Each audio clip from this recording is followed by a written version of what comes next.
What's going on, guys? It's your boy Echo, and today I'm over in Exit Humanity with my boy Corrupt, and we're looking at some base identification of Town Hall 10.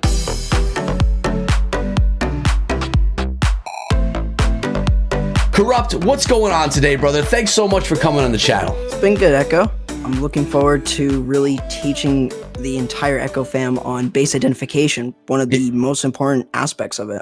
Yeah, I know that you really focus on this stuff on your channel, and guys, if you want to check him out, you can find his channel right here. If you like what you see, make sure you hit that subscribe button. He's been doing this for a while, and you know, he knows what he's talking about when we're talking about bases, and that's why we have him on the channel today to look at some Town Hall 10 bases specifically. So, guys, not only should you subscribe to Corrupt, but you should also subscribe to my channel as well.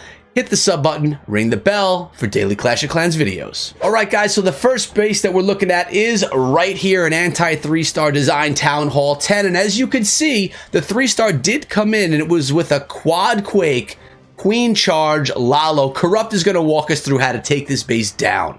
So with this attack, with base identification in mind, there are a few things you specifically need to look for, mainly where you're going to Queen Charge, and are there any open spots. Like on this base design, there was an open spot right by that air defense that allows you to use a Quad Quake there to open that up a little bit more. And specifically, you know, not trying to fight against an air sweeper is critical with an attack strategy like this. So with a Queen Charge Lava Loon, you really want to try and make sure to go away from those air sweepers so that then your Queen can have the time to get to those key objectives.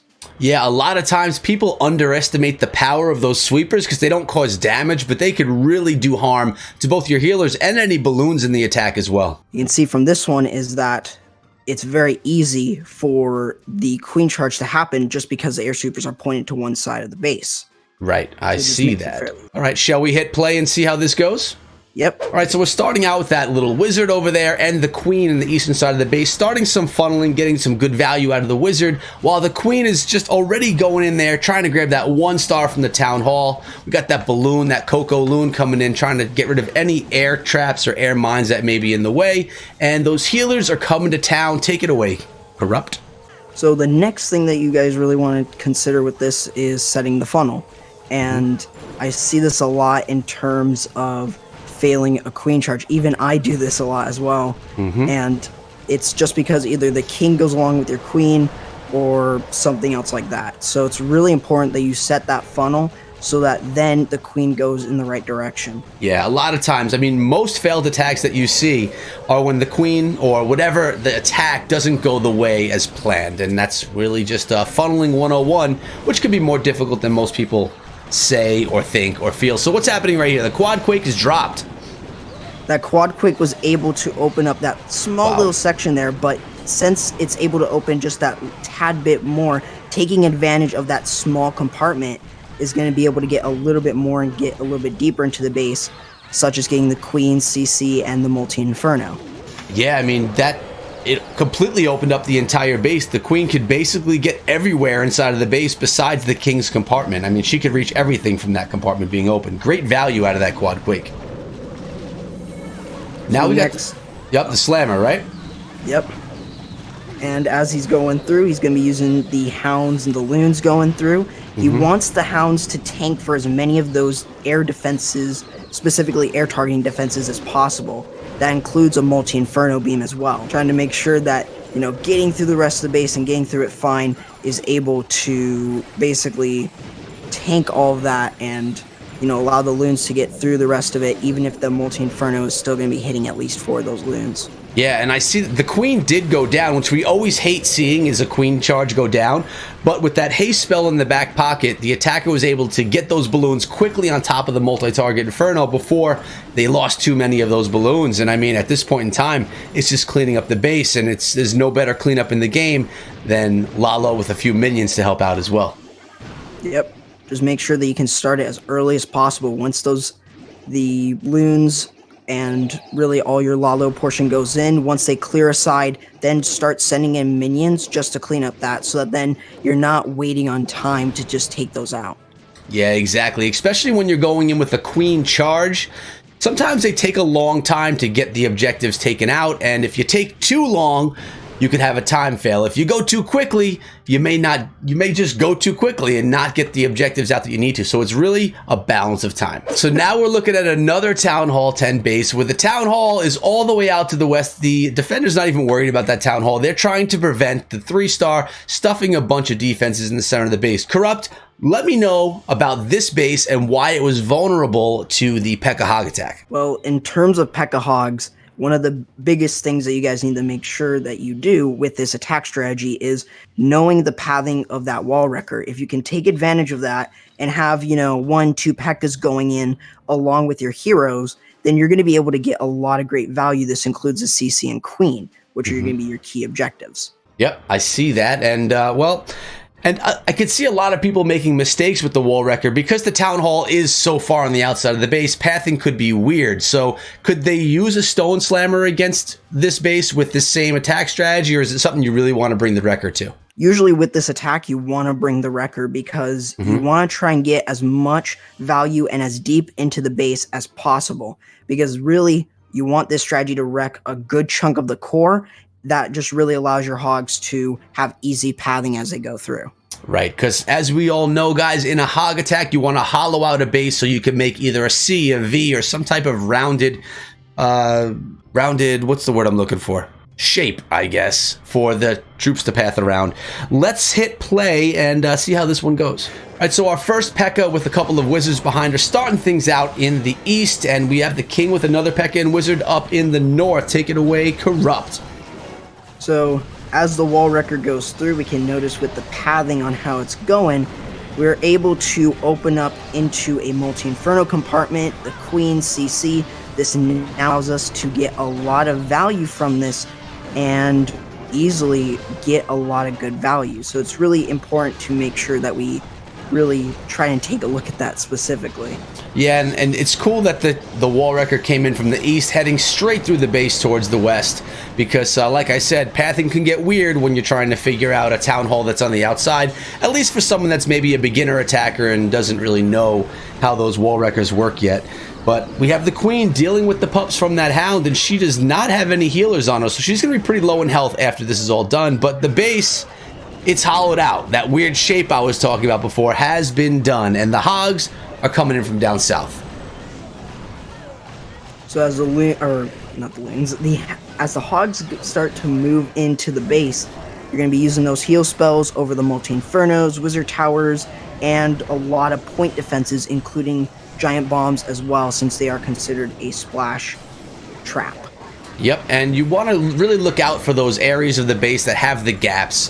Example being those gaps by the Inferno Towers where the hogs are pathing to right now. A lot of times you can anticipate giant bombs in those compartments, so it's a good idea to either pre-drop those heals or hover your screen with the heal spell selected so you could drop it if need be, because the last thing you want is to have hogs with half health hit the giant bomb and then you just have no more hogs. But we're onto the Tesla right now, Corrupt, and it looks like after this, it's just straight up cleanup. Yep, that's all it is.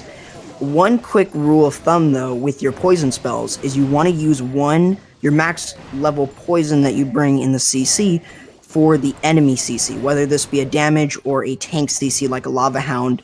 So you really want to make sure that you use that, and then use the non-max poison for the skellies on the back end.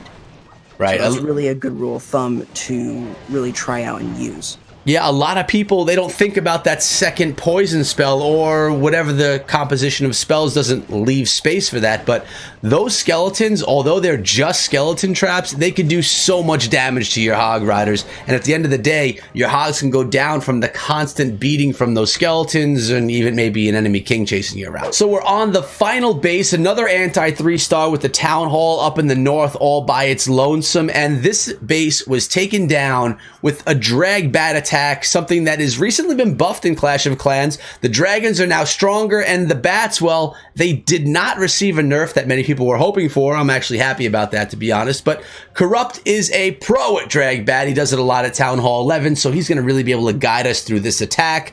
What are we looking at in this base that makes it vulnerable? Because, I mean, I'm seeing multi-target infernos, and that usually means, stay away with bat spells, but this base is going to go down to the bats. Well, the first thing is looking at where all the splash buildings are, and specifically, I noticed that a large majority of them, the 3 wizard towers and the 2 multi-infernos, are definitely going to be really open to get with the dragons and the loons going in.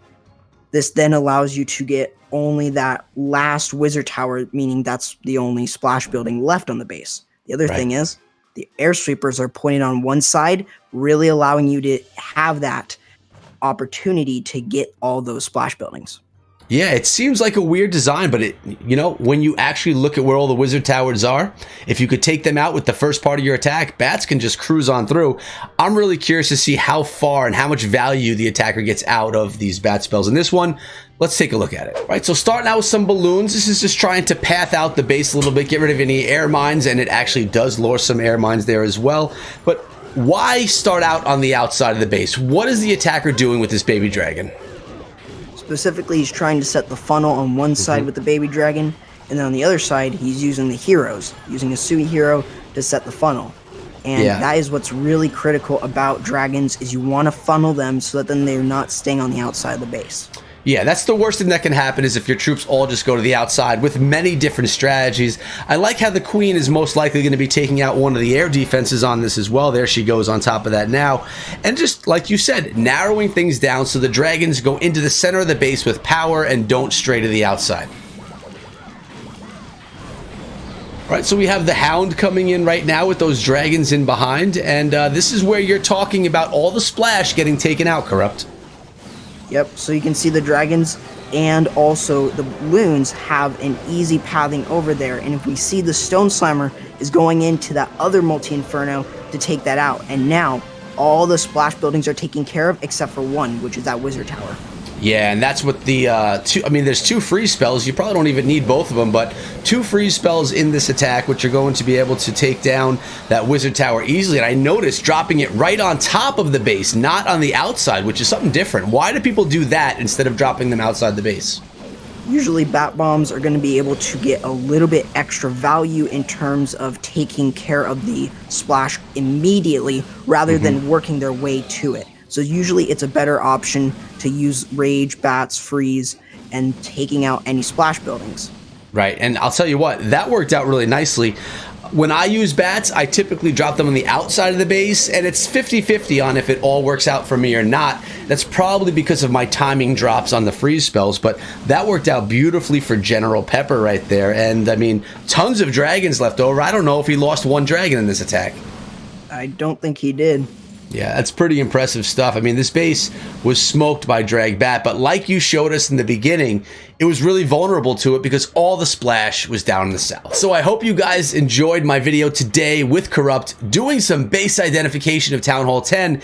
If you did like it, make sure you throw a thumbs up in the video, but also let me know down in the comments below, because if you enjoyed it, maybe I'll have him come back on the channel to do it again. Corrupt, thanks so much for coming through today, man. It's a pleasure to be here on the channel, so it's really awesome.